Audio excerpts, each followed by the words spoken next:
जरा सोचिए, सरकार का बस एक फैसला, एक नोटिफिकेशन रातों रात भूगोल की जानी मानी सच्चाइयों को कैसे बदल सकता है।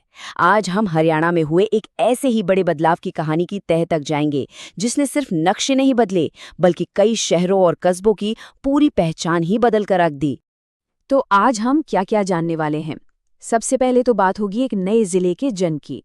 फिर हम देखेंगे कि इस एक बदलाव ने कैसे पूरे हरियाणा के नक्शे पर एक डोमिनो इफेक्ट पैदा कर दिया।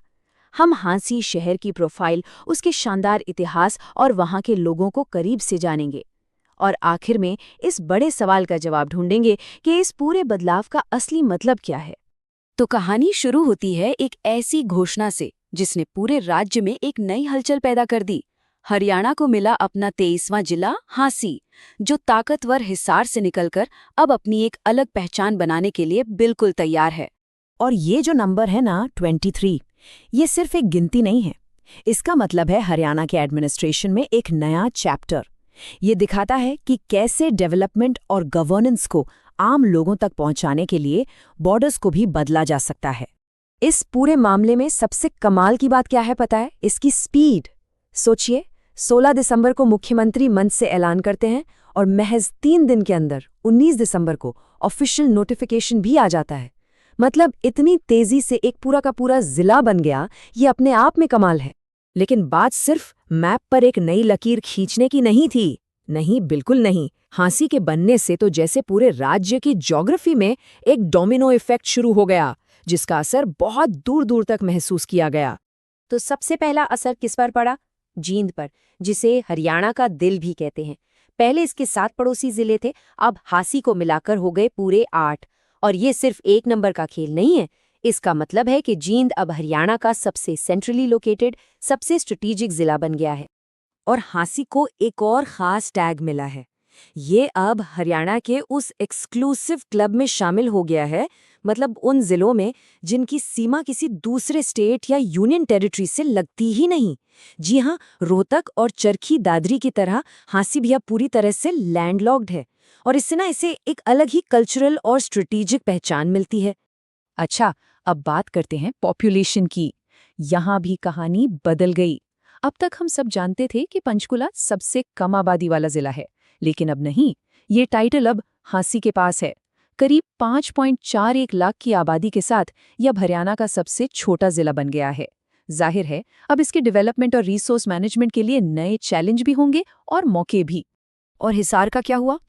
हिसार के लिए ये एक बड़ा बदलाव था। मतलब करीब 1350 स्क्वायर किलोमीटर का एरिया कम हो गया।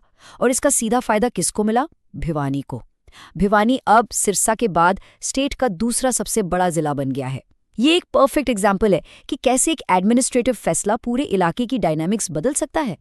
तो हमने ये तो देख लिया कि इस एक बदलाव का असर कहाँ-कहाँ पड़ा। अब चलिए जरा खुद हांसी जिले के अंदर झांकते हैं। देखते हैं कि ये नया एडमिनिस्ट्रेटिव सेंटर आखिर है कैसा। चलिए हांसी के कुछ जरूरी आंकड़ों पर नजर डालते हैं। एरिया है करीब 1350 स्क्वायर किलोमीटर, पॉपुलेशन है करीब 5.41 लाख और तहसीलें हैं 3। लेकिन सबसे इंटरेस्टिंग आंकड़ा है ग्राम पंचायतों का, सिर्फ 110। ये पूरे हरियाणा में सबसे कम है, जो बताता है कि ये एक काफी कॉम्पैक्ट और फोकस्ड एडमिनिस्ट्रेटिव यूनिट है। पॉलिटिकल सीन की बात करें तो हांसी में 2 असेंबली सीटें हैं।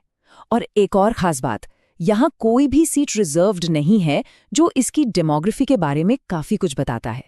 इसके पहले डीसी बने हैं डॉक्टर राहुल नरवाल, और नेशनल हाईवे 9 वो इसकी लाइफलाइन है, जो इसे पूरे देश से जोड़ती है।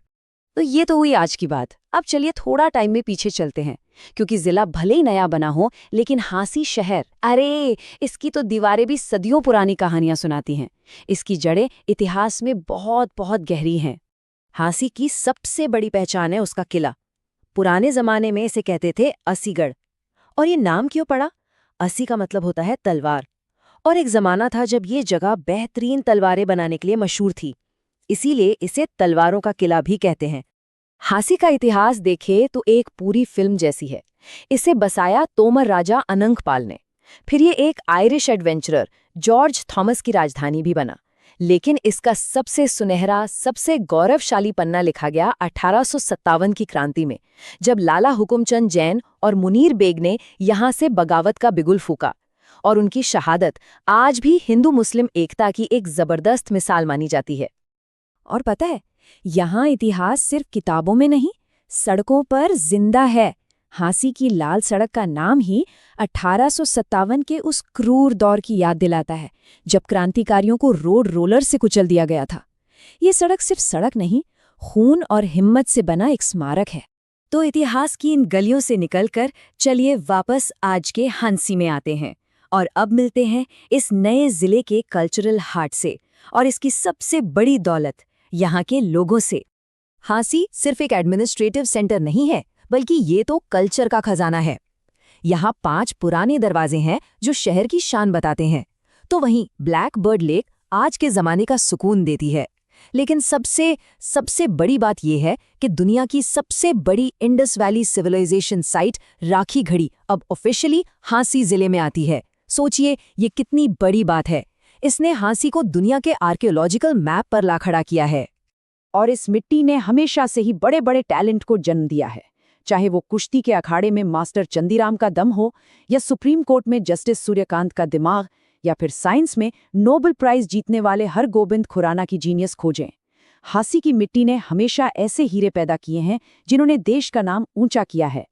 तो ये सारे फैक्ट्स, ये इतिहास और ये बदलाव देखने के बाद अब हम आते हैं सबसे बड़े सवाल पर कि आखिर इस पूरे बदलाव का मतलब क्या है और ये भविष्य के लिए क्या इशारा करता है। देखिए, ये समझना बहुत जरूरी है कि ये फैसला रातों रात नहीं हुआ। नहीं, इसके पीछे 1 दशक से भी ज्यादा लंबी लोगों की मांग है, उनकी आवाज है।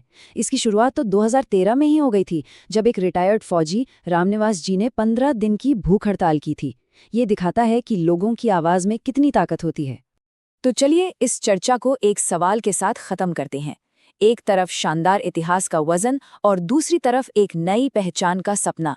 इन दोनों के साथ हांसी अपना और पूरे हरियाणा का भविष्य कैसे तय करेगा, ये एक ऐसी कहानी है जो अभी लिखी जानी बाकी है, और हम सब इसके गवाह बनने वाले